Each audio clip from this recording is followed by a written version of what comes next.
I am sure sports. You know me there, from coast to coast representing. I mean, say this is righteous representing for Omar. You don't know, come get the sports over here from near and far. Boy, boy, boy, boy. Me say I am sure sports, one thing me sure about. When me say sure, that me not doubt.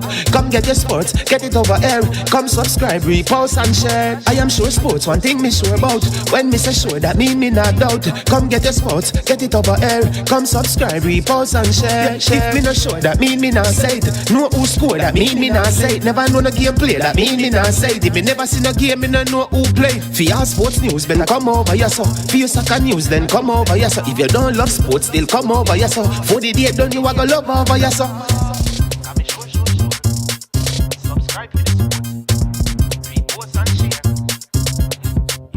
So when it comes on to behavior concerning football, Jamaica is decent. I am sure that if we can get all of these things done, set in place by the end of April, it gives us enough time before the World Cup campaign. Not afraid of no Brazil, no Argentina with these crapper players. We are good enough. Remember to like, subscribe, share. Listen, comment. Let me know what your thoughts are.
And good morning again, and welcome to I Am Sure Sports.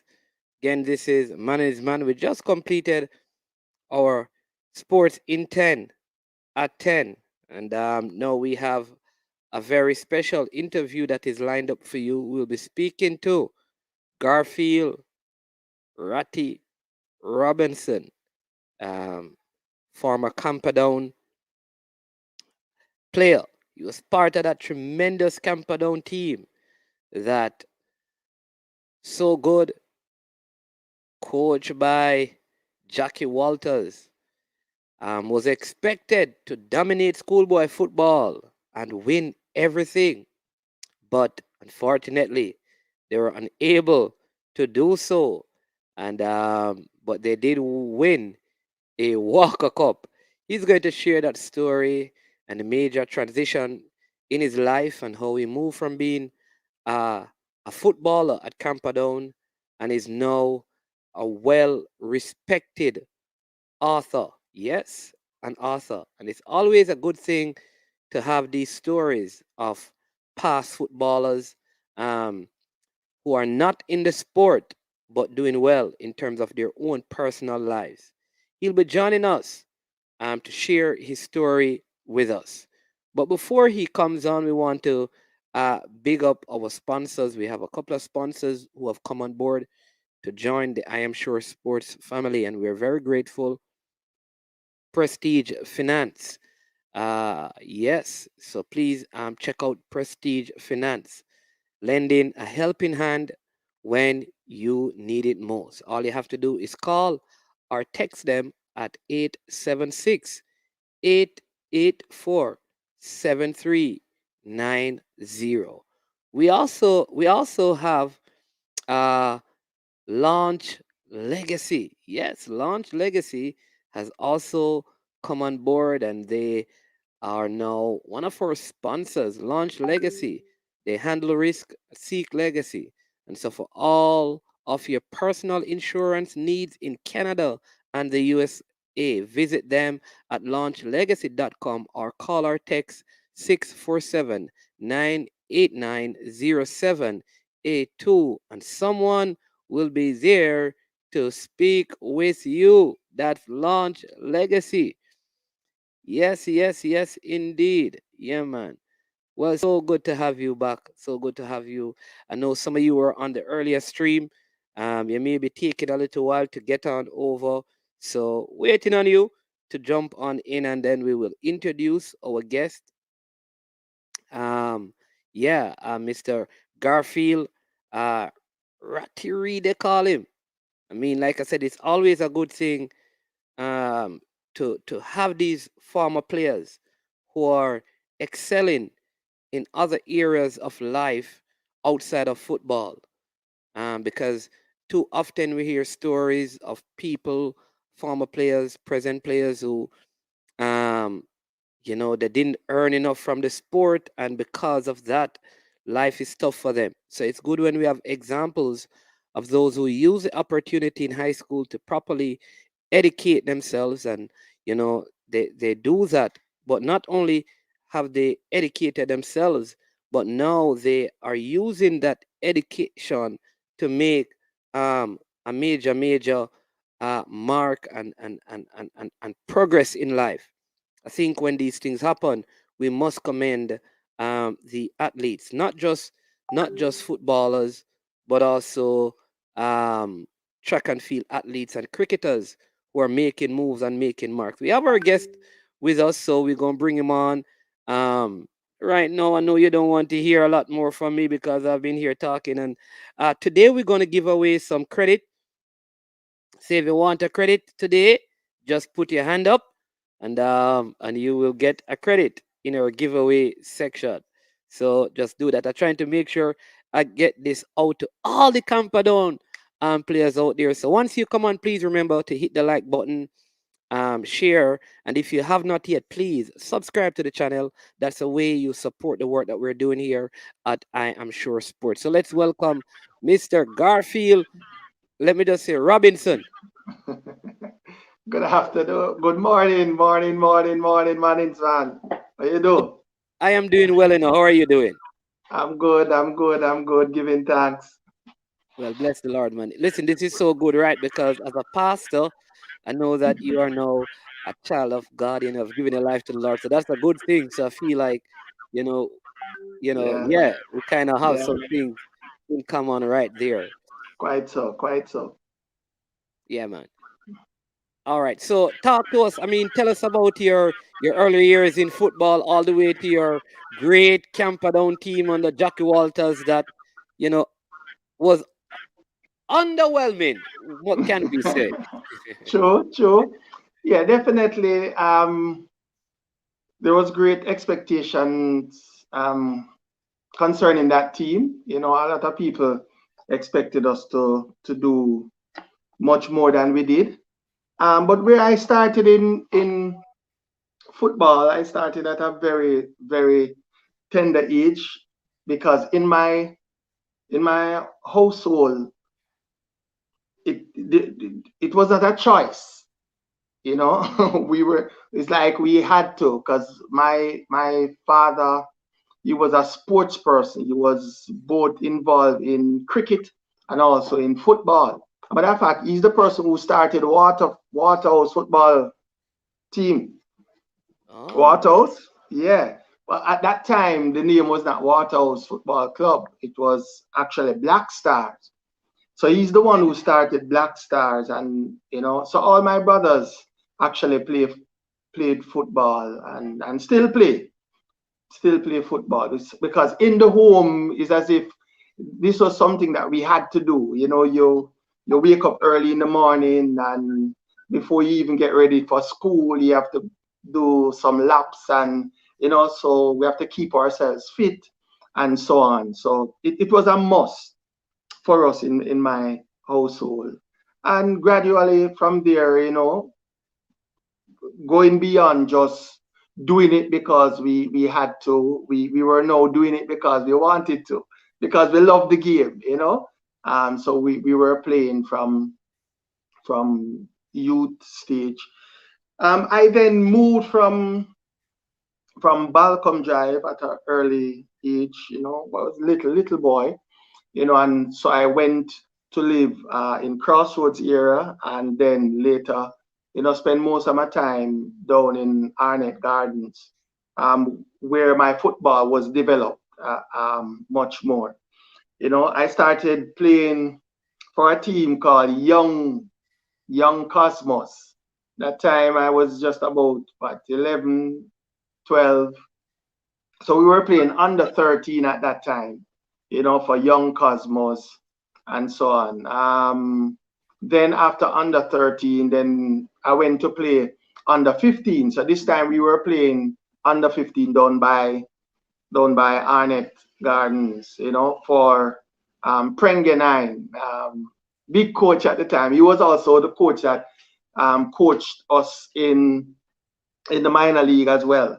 So you have some persons who were able to play the under 15 and were good enough to make the minor league team, At that time you have people like Robert Small, in our minor league team, Prince Wang, Irvin, those persons were even bigger as a younger player. And that's Eugene Williams, who played for Charlie, was also, one of those persons. So that's where my football actually started. So how did you end up at Camperdown? Well, Jackie Walters saw me, Jackie Walters saw me playing a match one day. At the time, I was just about 15. At the end of my all-age football years at John Mills, because I went to John Mills all-age, and he saw me, playing and thing, and like what I was doing, and that's how I got the chance to go to Camperdown. Okay, all right. So tell us about. There's a feedback. I don't know if you have the video playing in the background or you open the video, but that's all right. I hope it's not bothering the listener. Yeah, like I send you the link. I hope it's not playing anywhere in the background because there's a But it's all right. Let's move on, man. I'm not sure anyone is. I'm not sure they're hearing it. It seems like the audio is okay for everyone. No complaints so far. So tell me now. You get to Camperdown. So tell us about, your years at Camperdown. Who were some of the players? At what age did you start playing for the Manning Cup team, and how that whole period of playing with the Camperdown team went? Okay, well, yeah. So I went to Camperdown. My first year at Camperdown, for the 86 season, I did not feature at all in that season, even though I was a part of the team at the time. But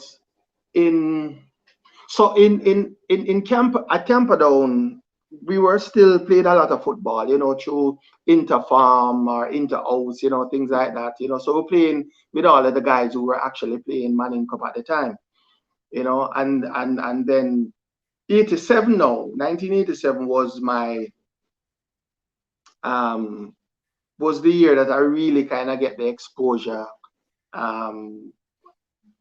in terms of my ability to help the team. And that was in 1987, where we did well. We were expected to go all the way that year, because of the team that we had at the time. I mean, it was a team that was packed with talent, in that team. Yeah, some of the persons who are not often mentioned when I hear people talking about the 87 team. There was also Michael Hyde in that team. There was also Linval Lewis, which is a player who was playing from 85, a senior player in the team. But at the time, because we have some young players coming in who were basically put on the forefront to carry the attack for us in Troy Pinnock, Pepsi, and Adonis Maxwell. So those were basically placed ahead those two senior forwards or strikers. At the time, we were using a 4-4-2 formation, which not many teams were using at the time. We were using a 4-4-2 formation because at that time most teams were using 4-3-3. A right winger, a left winger, and a striker. But Jackie Walters was actually using a 4-4-2 formation with, because of the number of talent he has in midfield. Because myself, Carlton, Bucklehead Simmons, Fitzroy, Bucky Barnes, Jackson, Dean Tukabi, Walker, so you have some real talent, and that was the midfield, right? You four that were was the midfield. And that was the midfield. Four of us. And who were the two up front? The two was Adonis Maxwell and Pepsi Pinnock. And who were the defenders and goalkeeper? Delroy Escoffrey, Leo Pusey. Those were the two centre backs. At right back, Furley. His right name is Richard Wilson. Left back, we have Birdie. I think Franklin Jackson. In goal we had Ricky, a guy we call Ricky Beer. His name was Ricardo. We call him. And another the reserve keeper. They shared game that season. The other goalkeeper was Richie. So that was the core of the squad. There were other players, but that was the core. Tell us about the season, from game one all the way through, like how the season went. How did you end up not winning? That's a good question. People are still puzzled right now. Well, we totally dominated from game one. I mean, from the opening game we played, because KC had won 85-86, right? And so we were playing them in the opener in the National Stadium, and trust me, it was almost a packed stadium for schoolboy football. I'm talking about, because at that time the crowd or the support for football in Jamaica, the Manning Cup was rivaling the National League at that time, as it pertains to the crowd, the numbers, and so at the beginning, good game. Good game. We started in a bang. We in the first probably half an hour, we scored 3 goals. Adonis Maxwell scored twice, and Pepsi scored 1. But then second half, we Herbert Richards scored twice, and yes, KC scored twice, and trust me, I was praying for the match to finish, because trust me, it was great pressure that we went under for the rest of that game, for the latter part of the second half. But it was a good game, and from that, it basically set the expectation for the rest of the season. So your first game you defeated KC 3-2. Yes.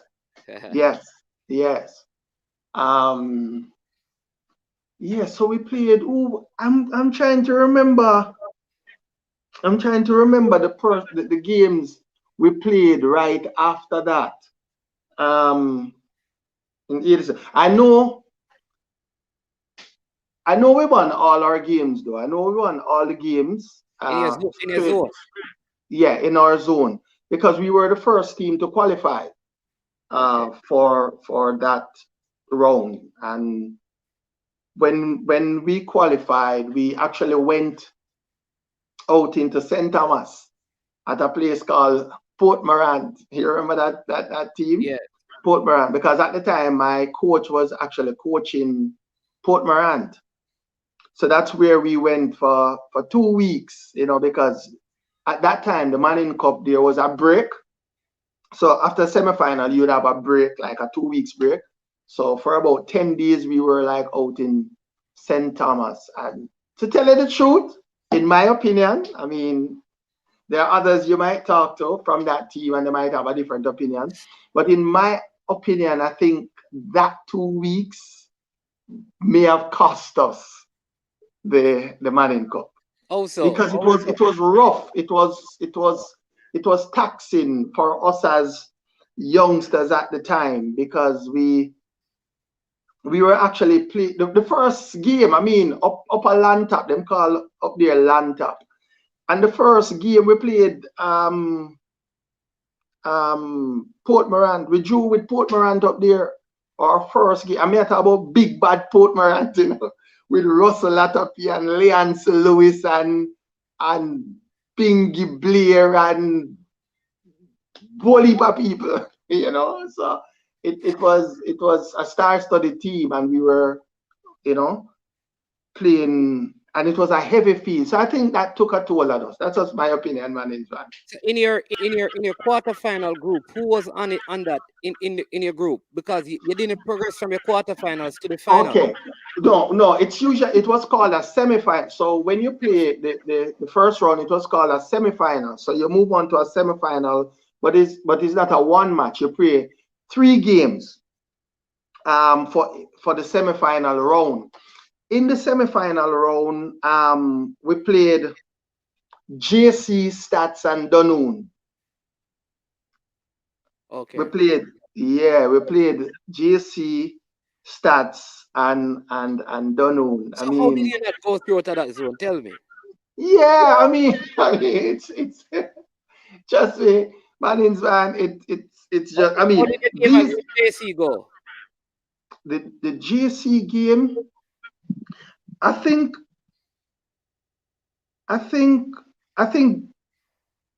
the only game we lost. I think the only game we lost was the Stats game. Or the Dunoon game was the game that we lost. The Dunoon game was the game that we lost. I think we lost that game 2-1, and we drew the other 2 games, the game with Stats and the game with JC. Oh, so you performed poorly. Yeah. I mean, it was a shock to everybody. Different coaches were wondering, what was happening with the team. I mean, we just look totally different. We look tired. We look. I mean, it was different. It was a different team. Trust me. It was a different team. So, but you got basically knocked out there because I think Stats went on Yeah, to to win win the the Manning Manning Cup Cup. that Yes. season. All right, Yes. and you actually drew with them. Yes, I Or think. you Yeah. drew Yeah. with them Because go ahead. yeah. Yes, we drew with them. Okay, but you were saying because something you're going to add something. Yeah. Just to tell you that they did not dominate that period. I mean, I think they drew 3 games and went through. I'm trying to remember if it was a goal difference or something of that sort that caused them to go through. I think that was it. I don't remember if they won Okay. any of the games. I think it was a goal difference as far as I can remember. Maybe some of the listeners might be able to help me with All right. this. Let me get a couple of comments in. and see if you can help bring back some of your memories. Patrick Reed says, "Morning, management, and bless up, Ratty." Bless Um, up, bless up, bless up. and this is Charlie. Charlie says, "Bless up, Ratty." Charlie from William Nib. Yeah, man. Bala Charlie. Yeah. And then Damian Oliver says, "Big up Yeah. Garfield, real baller, man of God, preacher." Damian Blessings. Hilton. Blessings, Yeah, blessings. yeah, man. Respect, coach. Yeah.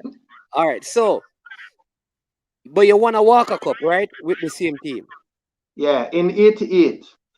So basically, management, when we messed up in 87, because we basically retained almost all our players. Because that year, as far as I can remember, we lost only two of our players, and those two players were not actually in the starting team. So the whole starting team was still there in 88. The whole starting team. Wow. So that year, only two persons were lost Lewis in and Hyde. yes, those were the two persons. But everybody else was there. So everybody was expecting us to, all right, see it here now. We get another chance to but it just What happened? Tell us what happened in your all own right. estimation. What So happened that so season? so again we dominated the first round. I mean, totally dominated the first round. Went through with flying colors. I mean, it's not just that we were beating teams. I mean, if you remember that team, I'm not sure if you saw that team, but if you remember that team, we were not just winning games. We were winning games, having fun. The- the- that was, and I didn't want to be the person to say this, but I've heard it said by many persons. Before before a lot of people started watching Barcelona with this tiki-taka football, before we knew anything about that, Jackie Walters had us playing that type of football where we would be in some tight spot. I mean, with the ball, people would try to press us. Every time a team would come and try to press us, and we'll always be just getting out of those press easily, because that's how we play, that's how we train. And the team, for the most part, had a lot of good ball handlers. So for most of the games that we played, we were the team that actually had the ball. We had the ball. We had most of the ball. So we weren't just winning games. We were winning games and having fun. And sometimes there was just a bit of sometimes what some people would call showboating, because we were proving to everybody that we were at a different level, in a different class. You know?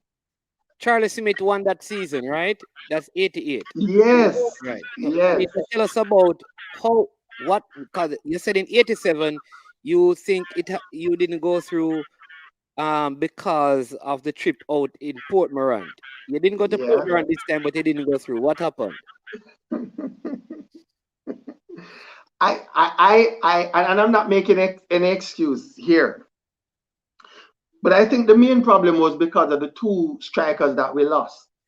Because right in near um for semifinals,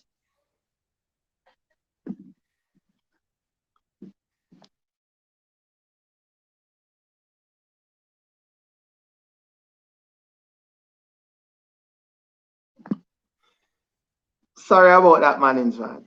No problem, man. Yeah. So what happened is that, You're saying for semifinals. yeah, we lost Troy Pinnock and Adonis Maxwell. These two guys were the main goal getters. I mean, Oh, in our team. oh, try Adonis had the ear infection. Yes, he had, so he got sick, and Pepsi got injured. That's Troy. He got injured. So we were a bit injured as a team.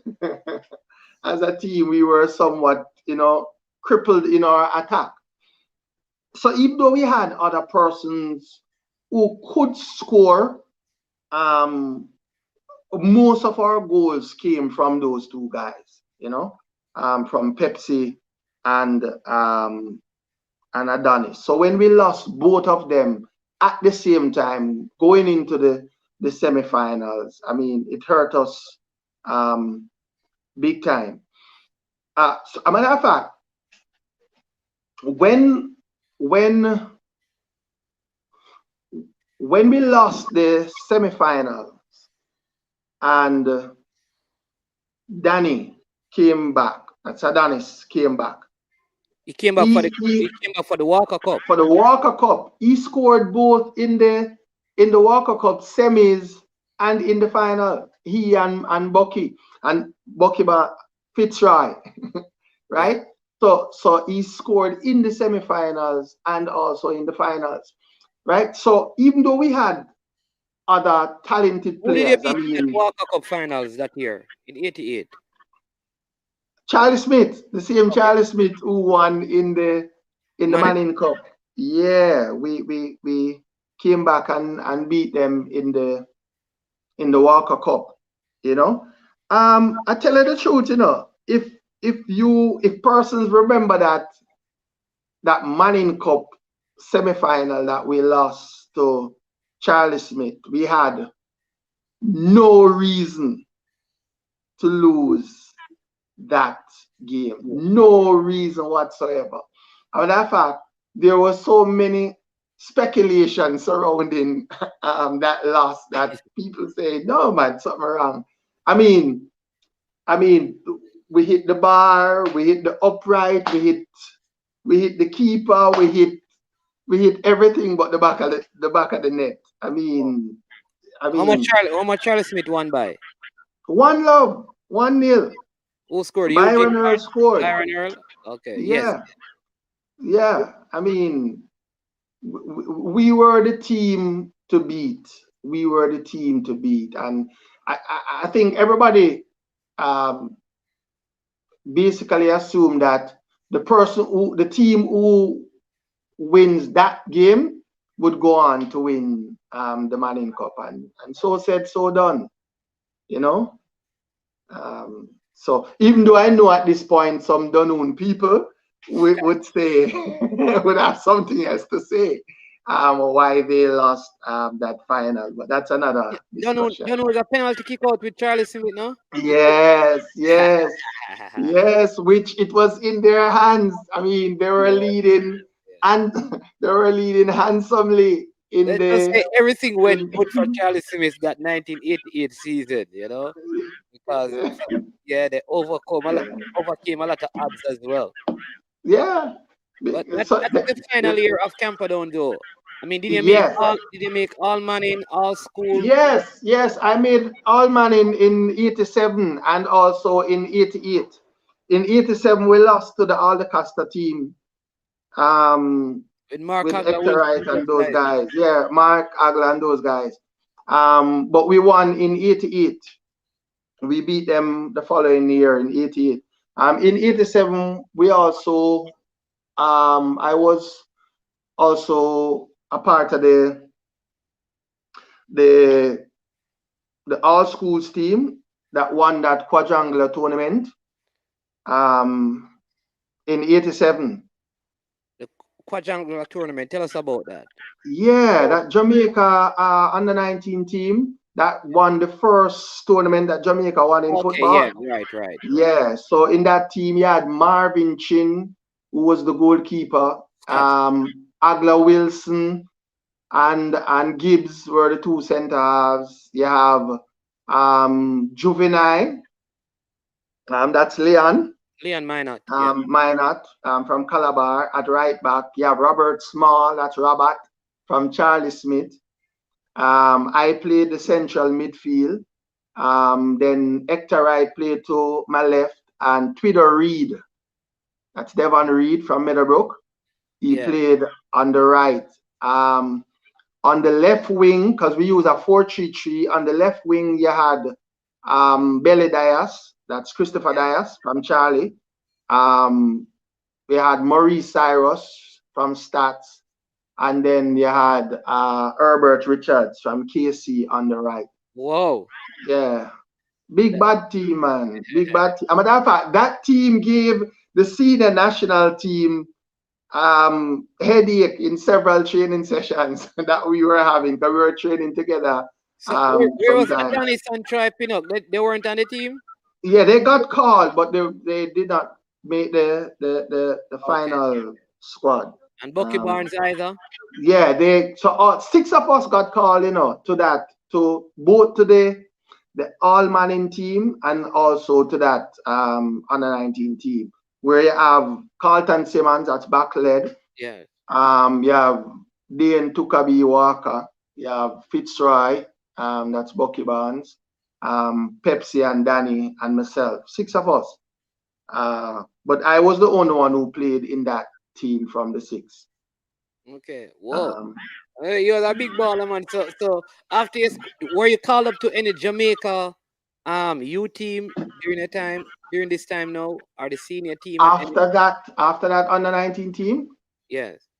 No, after that under 19 team, there was no further call up, because soon after that I left Jamaica for a little period. Okay. Went overseas.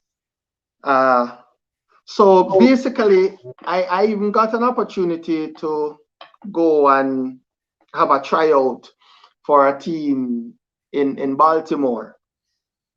But that didn't work out. Not because I didn't make the team, but because I really didn't end up going to the trials. Okay. Yeah. So after high school football, then you basically stopped playing. No, man.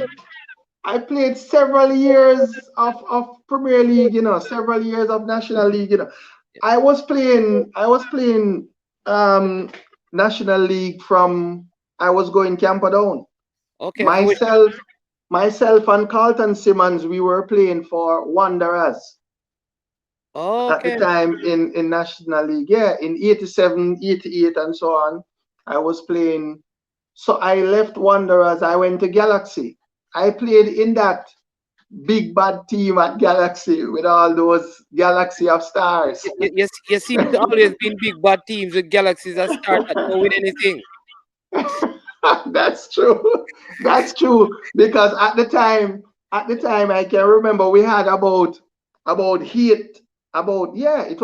8 national players. 8 players who were actually in the national team at the time. But we didn't win anything. I mean, playing beautiful football, and that team at the time. Yes. I mean, playing beautiful football. I mean, wherever we go. I mean, because of the stars in the team, you can name them. A whole lot of people in the team. But we have Chris Dawes, we have Wayne Palmer, we have Ashley. Yes. Yeah.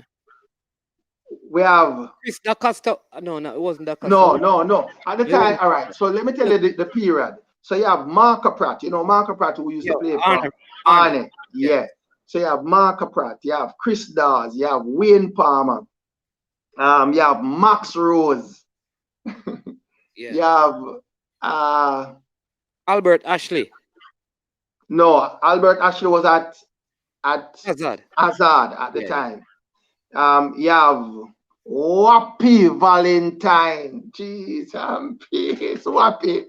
You know that midfielder there? Of course, Wappy Valentine. Arena, man. Yeah, man. Well, I tell you, man, Wappy. You have Ninja Clive, who was keeping for us at the time. You have a bunch of talented young players. You have Ray Graham.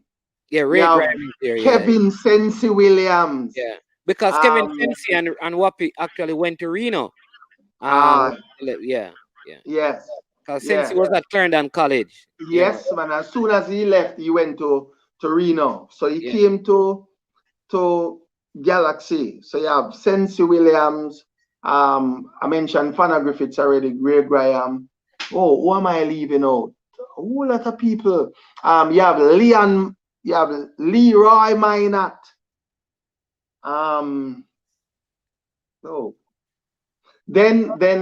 Then after that we had some players. So like Natty Barnes came down there. Nathaniel Barnes. Yeah, you have Gary Francis was there as well. You know, Gary Francis, who was at Port Morant and Taros. Okay. Yes, he was there as well. Fabian Davis played there as well. Fabian? No, Fabian didn't play with us. Okay. But yeah, people like Bonnie Scott who came. Bonnie Scott from Robert Scott. Yes, man. Bonnie Scott, Nathaniel. So it was a real. Dominic Spalding. No, Dam was there before. Okay. Was there before, you know. But that period we had a class team with a lot of national players, but we just didn't win anything, you know. So that's Wanderers, Galaxy. So that was your Premier League.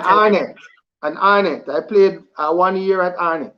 Okay, so you never played for Waterhouse, a team that your father started? No, because I left down there early, you know, from a little boy. So I went down. I want to tell you, man, over the years, it used to cause a little problem at times because from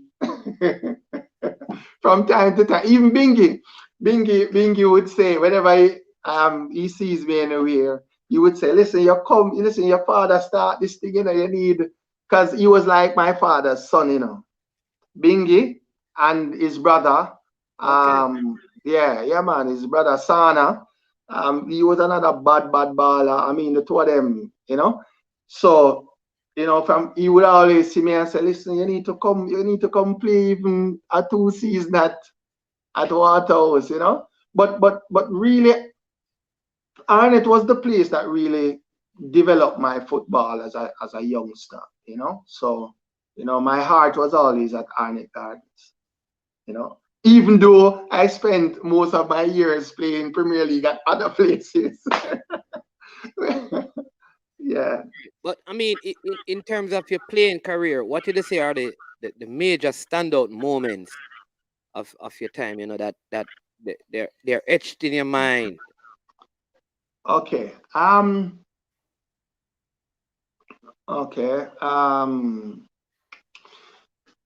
I think my first couple of years at Wanderers, because I mean, I couldn't think of a week that I played a game that my name was not in the paper. Because at that time, I mean, every game, this boy from Camperdown, this youngster, I mean, my name was basically on the lips of a lot of people who were watching football at the time. I think that period, it's difficult to mention a particular game. I think also the period where we won the all schools, I did very well for that period as well. Standout moments. I mean, it's hard for me to pick a particular, you know. I like if there's a game in my life as it relates to football in terms of, I would say, I'll never forget. It's probably Barbados in the stadium, that same quadrangular tournament. I mean, most of the people who like seeing me play would disagree because they still believe that the Trinidad game, the last game, was a better game for me than the Barbados game. But first time in that colors that you have on. Yeah. I mean, and was being so dominant with that team. I mean, I think that is something that I'll cherish for the rest of my time. All right. Carlton Cloggy Alexander says, bless up, man. Man, it's a blessing to the guests. Large up, Ratty. Respect. Yeah, man. Bless up, Sir Alex. You'd have probably had a couple of battles with him at what when he played at Wallada. Hey, as you mentioned that, I remember I must give a shout out to some of the people who I really believe management made my football what it became, you know. Because there are a lot of people who claim that I am a special player in terms of unique in the sense that it's not a lot of people they say do what I do in the game. So it's not like I'm doing a lot of exceptional things. That's not it. I basically just try to get everybody game up. That's my game. My game is trying to make everybody else's game look good. My game is trying to make the game easy. So it's not like I'm normally out there doing a lot of Fancy you thing. know. Yeah, no. My game is trying to simplify the game. You know, trying to motivate those who I'm playing with, trying to you know make management look good as my fellow midfielder or striker. You know, so that was my game, which a lot of people applauded.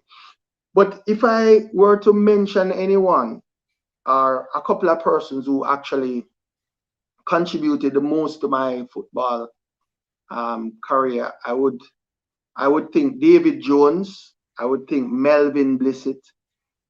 You know, I would think Mikey Manning. You know, because I remember my first day in.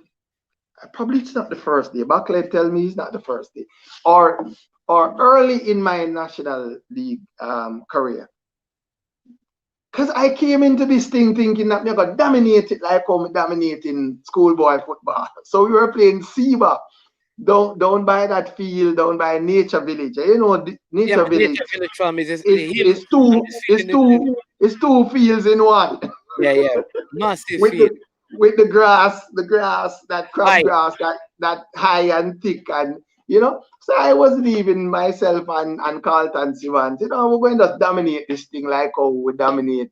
Because I think the first game that we played was against Port Morant with that all-star team. So we were saying, hey, we're come dominate this again. You see, the first ball we pick up, Sir Mannings, a guy called Terminator. Terminator Dennis. Dennis, just he came for no ball at all. Because at the time my name was being called up. I mean, Yeah. every week. I mean, my name was. So the first time as me touch the ball, him just come and just turn me over and basically stamped on me, you know. Oh. And just bend over and say, little boy, you think a schoolboy football this? I never forget it. I never forget it. Every time now I remember it, I laugh, you know. Him just, after him stamp on me, the Sir Mannings, him say, little boy, you think the schoolboy football this? Me say, I tremble so. So I was there now. Continue the game? Yeah? You were able to continue the game? Yes, man. That was at the beginning of the game, as the ball kick off, you know. That was as the ball kick up, just as the ball pass off. But it seemed like it was a plan. Because at that time, you know, as youth and we name a call and we're dominant in the thing. You have to make a statement. Yes. So I was right away, Sir Mannings, my game mash up. My head mash up. So this is why I'm telling you that Melvin Blissett is one of the persons who I believe I owe what I become as far as it pertains to football. Well. Yes. Yeah. So as I was getting up to walk away, because right away, I don't want no more football. The man just called me over. Melvin Blissett said, Ratty General, come over, where you go? Who them? Take it. Him have a thing where him said, them are not nobody. He have the kind of attitude like Feather Map. You know, that was how Feather Map used to play. Yeah. Who are with them there? What am I to do them? You know Put it that type of. on your You half. see me? I don't know, but that Yeah. personality, he was that type of person. So basically, I grew through all of my footballing years with that kind of attitude. You know, so I play, which most people who know me know that's how I play. So now it doesn't matter how many persons marking me, they're going to give me the ball. The teams I play in, they trust me enough. Whether Yeah. it be the goalkeeper, the defender, it doesn't matter who them see. You know, they are going to give me the ball. You know, because of that was instilled in me from those guys. Yeah. So who are some of your favorite players to play with? Favorite players to play Throughout with? your playing career, yes. Yeah, to play with, not against. To play with. Right, right, to play with. And All then I'm right. gonna ask you who are some of the players that gave you the hardest time when you played against them, but who you like Yeah. enjoyed All right. playing with in the career? I enjoyed the period with Eke. Eke, trust me, he met the foot. Oh, sorry, Hector Wright. Sorry, Yeah, Hector man. Wright. I'm talking. Correct. Yeah. He met the football simply. Met the football nice. You know. Um. Um. Um. I must mention these midfielders and forward that you see the Camperdown group here. You see Adonis Maxwell, Pepsi Pino, Backled, um, Tuka Walker, Bucky Barnes. You why me I mention this group. I like when football nice. And these guys make football nicer, man. It's like you can give them the ball and ball watch. Because but I made a mistake earlier. I told you that we played 4-4-2, don't it? Yes. Really, we didn't. We were supposed to play 4-4-2, but really we played 4-2-4 because Bucky Barnes and Tukabi, who were supposed to be playing midfield, them actually play out on the wing. So Okay. really, it's only me and Carlton alone play midfield. In the middle. But Ah. so they don't do any work in midfield. But these were the guys you were happy to do their work because you see when them get the ball, sir, man, people dead. When them get the ball, the Yeah. place mash up, you know. So a youth named David Jones was a joy to play with. Gary Francis, a joy to play with. The same um Sensi Williams, you know. So Yeah. these were some persons who I really enjoyed You playing mentioned with, you you know. mentioned Wappy at Galaxy as well. Yes, man, Wappy Valentine, Wayne Palmer, a youth I played with for many years, a youth named Donovan Sinclair. I don't know if you know that name. Them call him Soji. Him used to play for Dunoon. He was in that 86, 87, 88 team too. So those were Okay. some of the guys where were real. A youth named Chucky. These are some guys that I mean playing with them was really nice. Mifkel Dillon, I really enjoyed playing with him, you know. Six Tough, Lincoln Six Tough. Oh, where did you play Lincoln Tough? Yeah, so all right. We used to have a same with E and I and Mifkel. We played in a team called Intercolon with I Fidel Hamilton. It was a star-studded team, beer bad baller, Okay. right? So we played in midfield together for a couple of years, Lincoln and Tough. because he lives in the same scheme. Right now he lives just around the corner from me, so it's really my Oh, pal oh, from. oh, Yeah, oh. so we played a lot of Right. football for many years, you know, So how together. did you? All right, who are some of the players that man apart from Terminator Dennis? Who are some of the other players that it was a boy? It always an intense battle playing with them. I mean, when you're going up against them, it going to be you have to bring your A game because they always bring their A game. Okay, all right. There's a youth. There's a youth.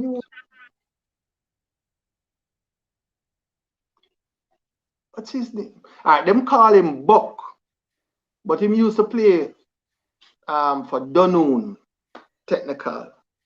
I mean, it's dog fight whenever we play. Again, in opposing team. It was war. There was a youngster who was my little pal as well. But whenever we're playing against each other, it used to seem as if it was a great rival again. A youth named Styler Ebanks, Dennis Ebanks. Oh, Dennis Ebanks. Yeah, I'm a little soldier, I'm a little brethren, because he's a youth. So when Galaxy meet Hazard, there will be problems. I mean, war, war. Because it was a lot of proving. Are you talking Richard Davey? That was Buck? Yes, man. Yes, man. Richard Davey. Warrior. Yes, man. Warrior.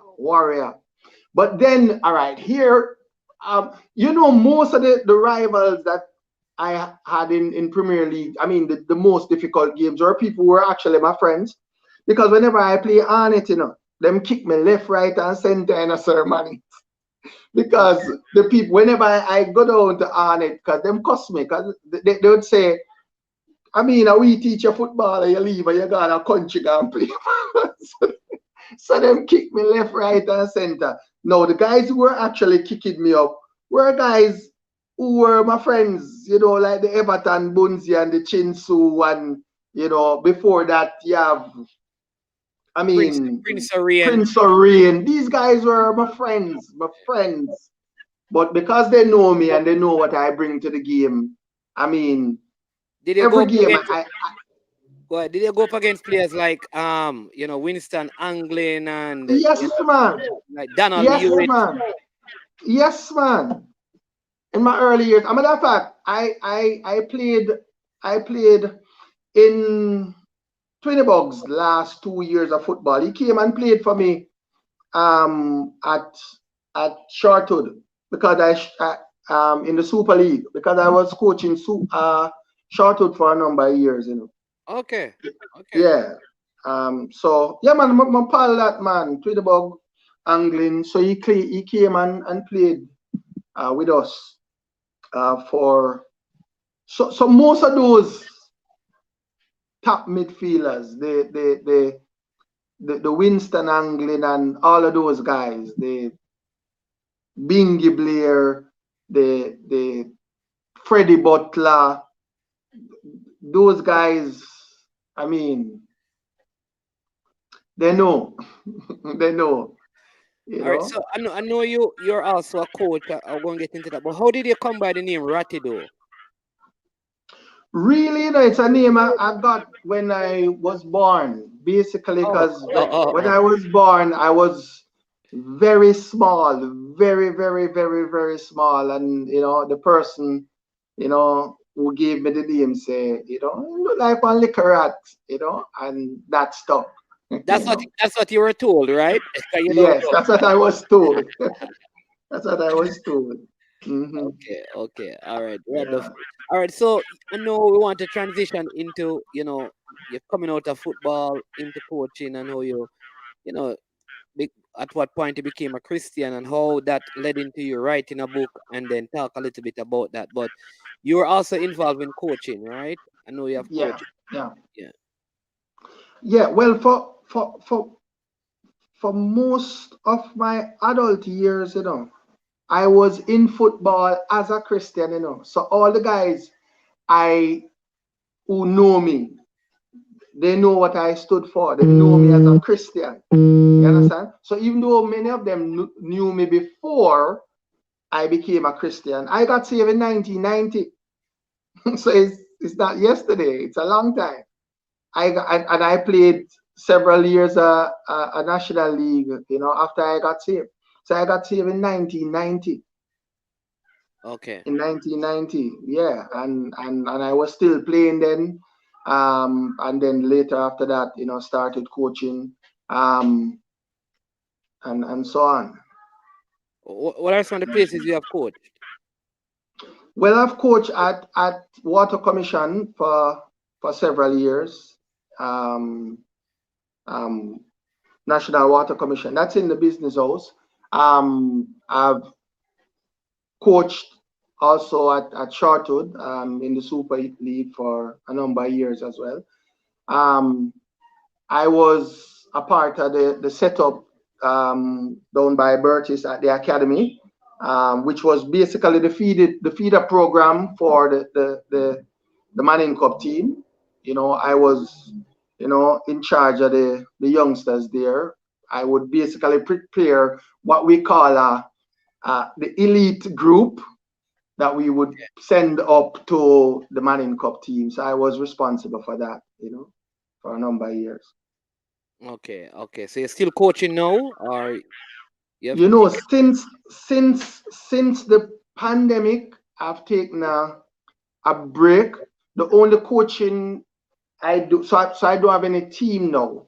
So like some of my coach friends would like want a session on a particular thing, like they'd call me and say, listen, Ratty, boy, you come give me a session on bringing out the ball or how we defend in X, or may I have an issue with my strikers or whatever. So I'll do sessions for my friends, but I'm not coaching any team right now. I also do sessions with individuals who are sometimes getting ready to go overseas, like just for particular issues that we want to correct, because what happened in a Mannings, man, there are a lot of coaches who can identify a player who can, or even a team who can acknowledge exactly, that something is wrong and something is wrong with the team, or how we're attacking, or how we're defending. But some persons are not able to identify exactly what is causing it, or what is causing the problem. Now, there are those also who are able to identify the problem, but they are not able to come up with a plan or a strategy as to how to fix it. So they'll see a player, let's say a player is going down the line, and every time him reach down the line, him shift everybody, him beat everybody, but whenever him go down the line, him can't cross the ball properly. It go outside or it go over the next side of the field, So it is being able now to look at this player and what this player is doing wrong, to come up with a strategy to help this player. Because you might have two players having the same problem, but it is not the same issue that is causing the same result for both players. You understand? So Yeah. both players going down the line, none of them crossing the balls properly, but they're having different issues why the ball is not coming across properly. So Yeah. so that is a work that I do for coaches at times. Okay, so you're right. You kind of help individual players with Yeah, certain weaknesses in the game, especially when they're going away, like you said, on contracts and stuff like that, yeah, or on trials for a team. yeah. All right. Listen, just want to remind you that this video is brought to you by Launch Legacy. Launch Legacy. Yes. You know how it is. Let me tell you, if you're a footballer, you're involved in sports, and you need some security concerning your future, Launch Legacy is the place you want to deal with. They handle risk and they seek legacy. So for all your personal insurance needs in Canada and the USA, visit them at launchlegacy.com or call or text at 647-989-0782. And you'll have a former footballer. His name is Patrick Reed. He will speak with you, I'm sure, about that. Yes, so check out Launch Legacy. A series of experiences. Launch Legacy is a go-to brand for the insurance needs of families and business owners across Ontario. Call or text Patrick Reed at 647-989-0782 for a free needs analysis. Launch Legacy, building and protecting legacies. License number 1514526. All right, there we go. Also, Barrington is asking as we segue into a couple of questions from our panelists. He says, management, great interview. Please ask Ratty if he has ever gotten a red card and for what. I think he knows something here, No, if I didn't see this name Barrington, I think I would guess who this question is coming from. Because I have another friend called Chucky, who is the only person I know who would raise this question, but I can answer you. Only once I receive a red card for a play in a game against Barbican. Here was a game that my wing back passed the ball to me. That's Buck Francis passed the ball to me. But there was already a blow on the whistle. When he passed the ball had already gone out. So we were supposed to get a throw, right? But he was trying to save the ball to start the play. So he passed the ball to me. After the referee blew the whistle, there is this guy, because they told him, no, I tell you, Sir Mannings, up to now, today, I don't have any easy game, evening scrimmage. Anybody who still watch me can just text in now and tell you. I never have an easy game in football, even now, today, in scrimmage or in Masters League. Them program people for just run me down all day for make my life miserable. Got Ratty enough to touch the ball. So here was this ball coming to me, and this guy charging to tackle me, and the whistle was already gone. So basically, to the way I see my racing, I just lift up my foot off the ball and set my foot, and him just come swing up instead of the ball right under my foot. But while he was coming under my foot, because I was sitting like this, so he was on the ground and them come wet him up. I understand that. You catch him and knock him out. No. Him come damage himself. Yeah. You catch him, man. You catch him and referee a red card for dangerous play. Yeah. Good question, Barrington, #71. So like a man who know you too, Yeah. So like him barred, maybe he operated incognito. All right, but one segue, I know now you give your life to the Lord and you're more involved now in your church thing, but you have written a book as well. And so we're going to get into the second part of this interview where you talk to us about, where did you develop this desire for being an author, and what's the title of the book, what it entails, and how people can access the book. Because we also want to do that as well, just to hear, because sometimes people think like footballers can only be involved in football, but there are other things that there are footballers out there doing, other business stuff that they're doing. Barrington #71 says Ratty was just protecting Quite himself. so. Quite so. Right, no. Quite so.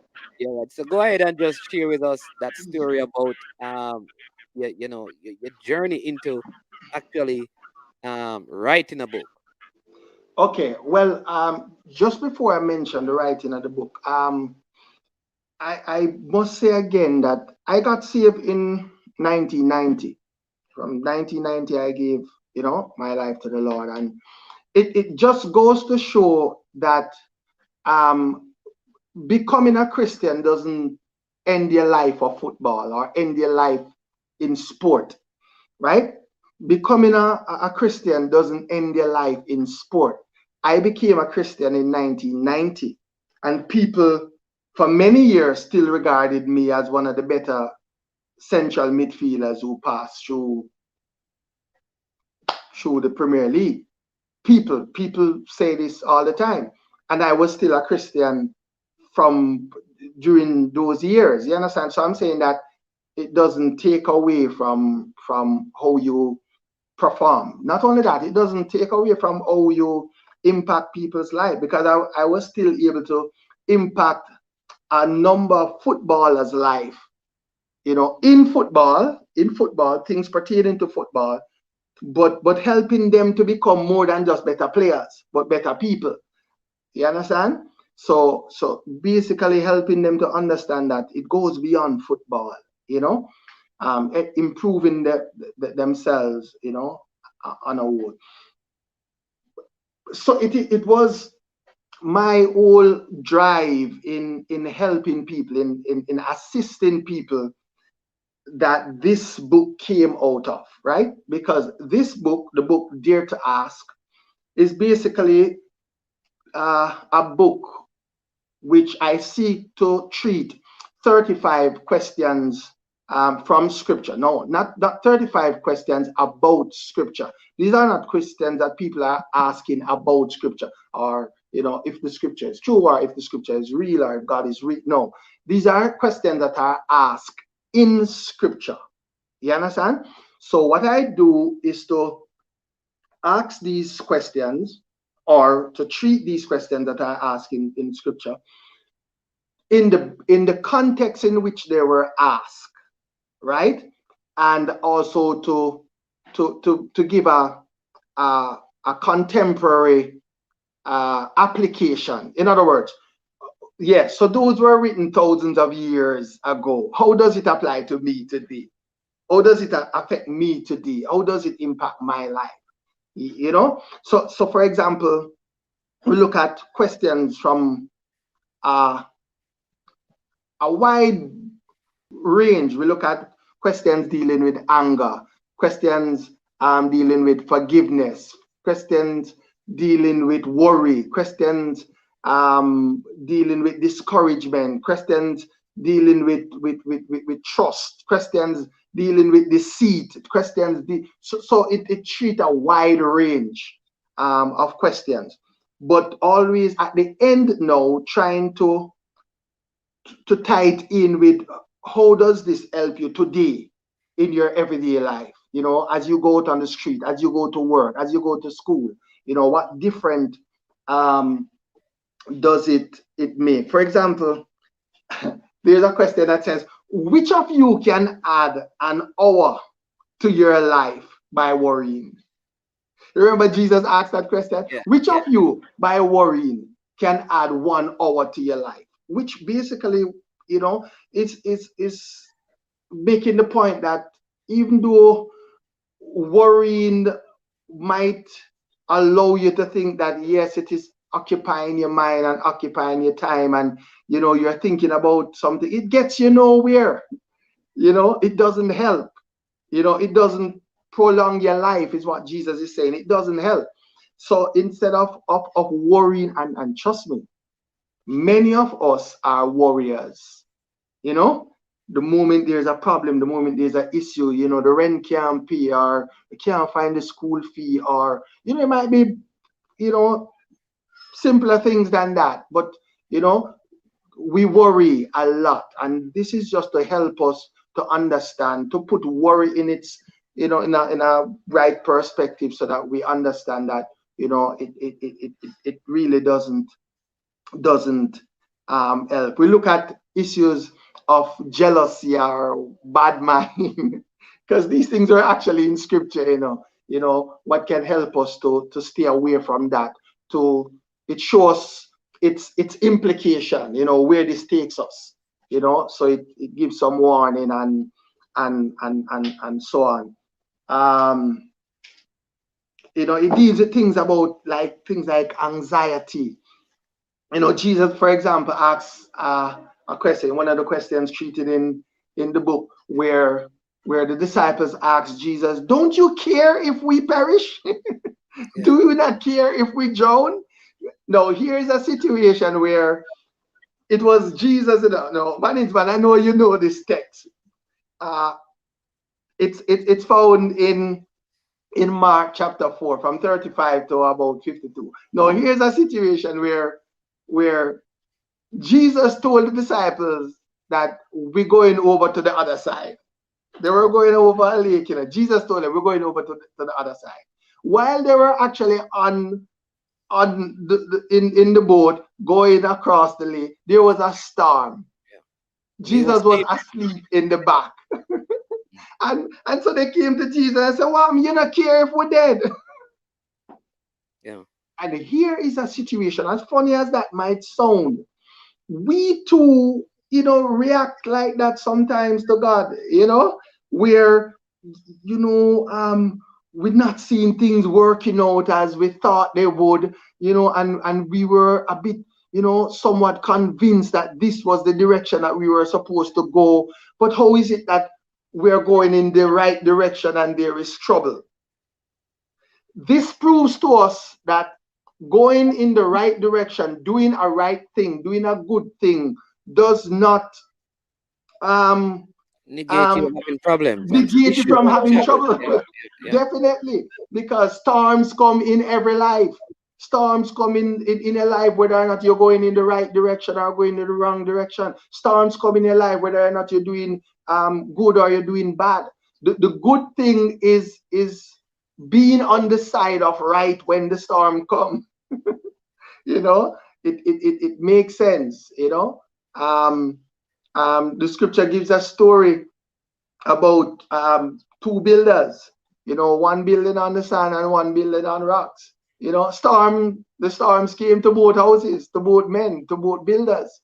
Both of the houses looked the same, but only one stood at the end of the storm because one man responded rightly and the other did not. So we seek to treat, you know, questions from scripture, but not just questions to turn people into theologians, but rather questions to help people to live this thing out in our everyday life. Yeah, in a modern contemporary setting, which is so Yeah. true. You know, listen, Yeah. very interesting. I mean, I see Barrington have a question here, but how can people get access to this book? How can they purchase it? Where is it available? And what is the cost for it? And can you show them a copy of it so they can see what it looks like if it is close by you? Okay. Yes, I can. Um, Go ahead, go ahead. Let me just give remember we also want to thank uh Prestige Finance. Yes, Prestige Finance. At Prestige Finance, they are lending a helping hand when you need it the most. You need a loan right now. You're in the Linstead, St. Catherine area, anywhere there, you can visit them. They offer loans at 1 to 4%. Yes, so just check out Linstead Prestige and all Finance. surrounding areas. Come get easy cash now for business and personal loans with no processing fee. Where? Prestige Finance, located inside Sam's Mall, upstairs, KFC Grill. Take advantage of our super low interest rate. How low? 1 to 4%. No processing fees. No guarantor. Alayatan. Get loans up to 100,000 dirham. No, it's too good to be true. Call or WhatsApp 884-7390 or email prestigefinanceltd@gmail.com. Prestige Finance, the solution to all your financial problems. All right. So we're back with Garfield Robinson. We're going to remove the Ratty now. We're going to call him just no, Garfield. man, can still say Ratty, man. Everybody call me Ratty, same way. Right. Oh, so that's the book. That's a Yeah. hard copy. Right. Yes. Dear. Yes. It's called Questions Dear to Ask. So it's called Dare to Ask. Dear to Ask. Okay. Yeah, Dare to All right. Ask is Dear the to name. Ask. Awesome. I Yeah. mean, where is it available and what is the Yeah. cost? All right. So the cost is 2,500. I mean, You said Jamaican locally dollars. that Oh, is yeah. Jamaican dollars. 2,500 Jamaican dollars if you're buying it out here. All right. I have books. I normally have books with me, but if you're buying it, otherwise it's on Amazon. It's on Amazon. You can get it on Amazon. You can, whether you want the soft copy or you want the hard copy, you can get it on Amazon. Okay. And so, but it's not in any stores locally yet. No, not as yet. Okay, so persons would have to reach out to you directly to get a copy if they're here locally. Yeah, if they're here locally and want to, they can. Yeah, so I can give you my number and you. All right. Can. So if you have a number that you can give me that now, and then I'll just put it in right here so they can see it. So go ahead and would you prefer to do that? Are you you can tell me, is it you're okay with putting the number out so person can call concerning the book? Or is it that's okay. That's okay. That's okay. Right. Go ahead. So the number is 330 876-330 5054. 5054. Yeah. So there you go, people. I mean, make sure you get one of these. Dare to Ask. Get a copy of this. 876-330 5054. Yes, it is. All right. And then we have one question here from Barrington, and then we will, kind of put the leader on our talk today. Very interesting. He's saying, just asking, after getting saved, have you ever had a decision between match day and church? Just asking for other Christian athletes that are having that same decision to go play or going to church. That's a very good question. Appreciate it, Barry.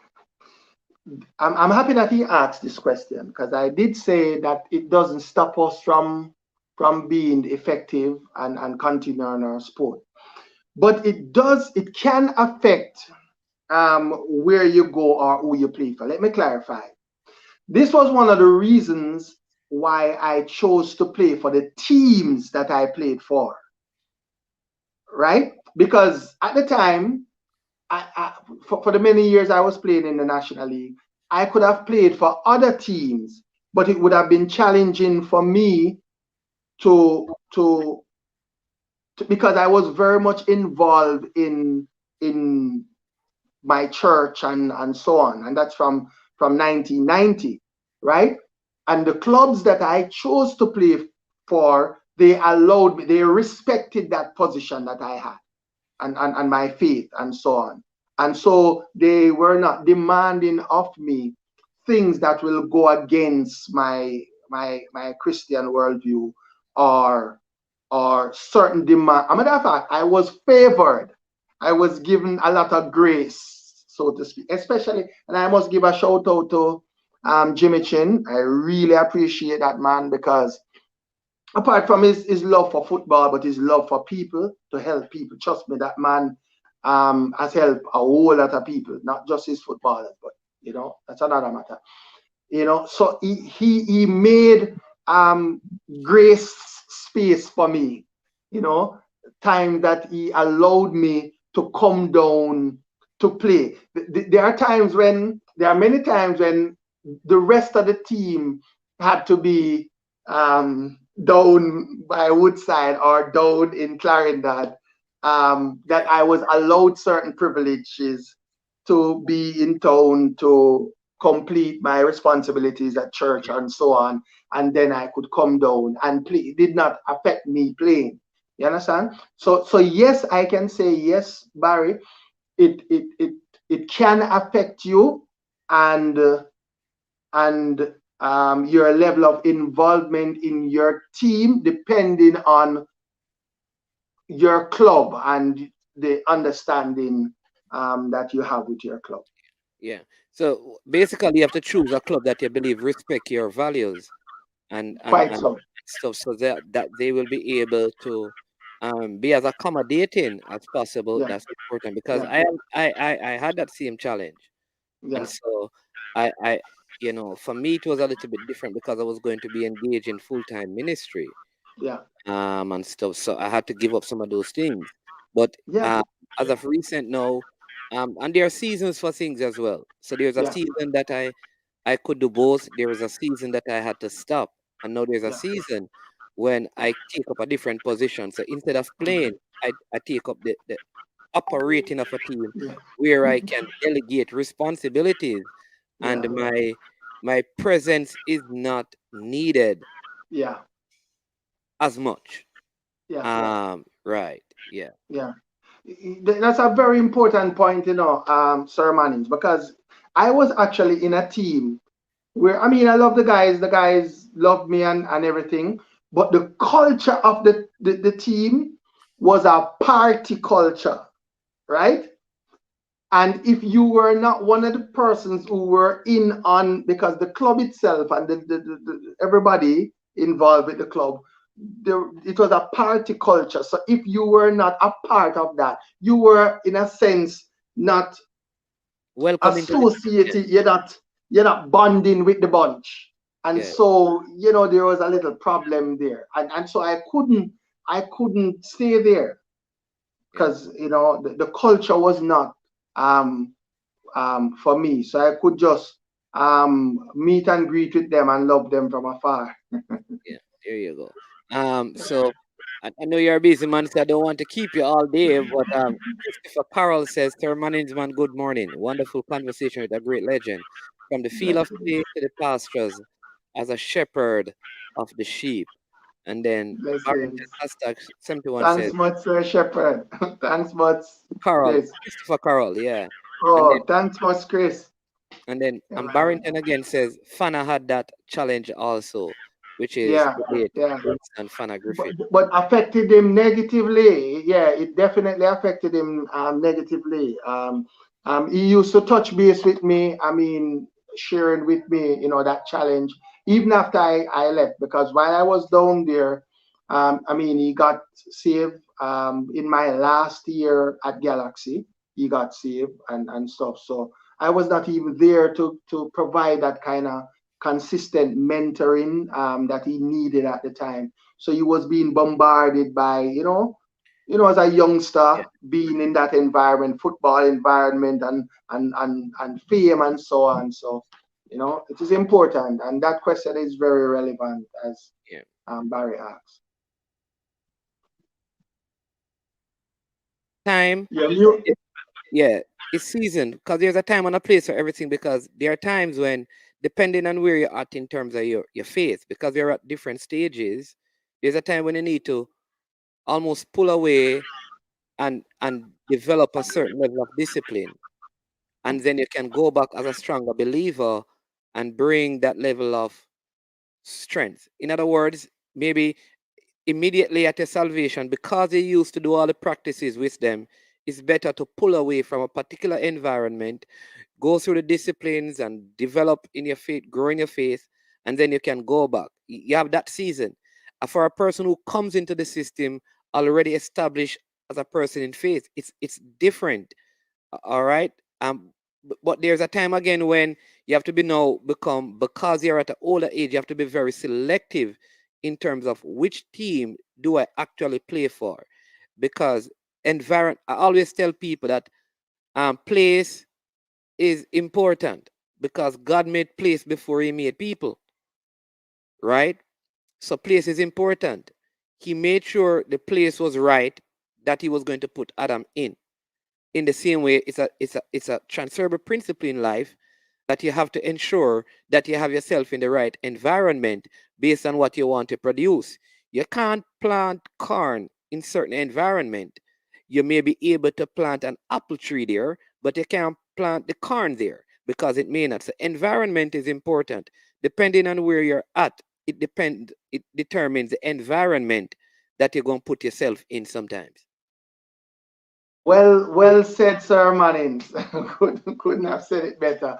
Very, very important environment, and you made a crucial point there, and I'm hoping that all the young believers heard it clearly.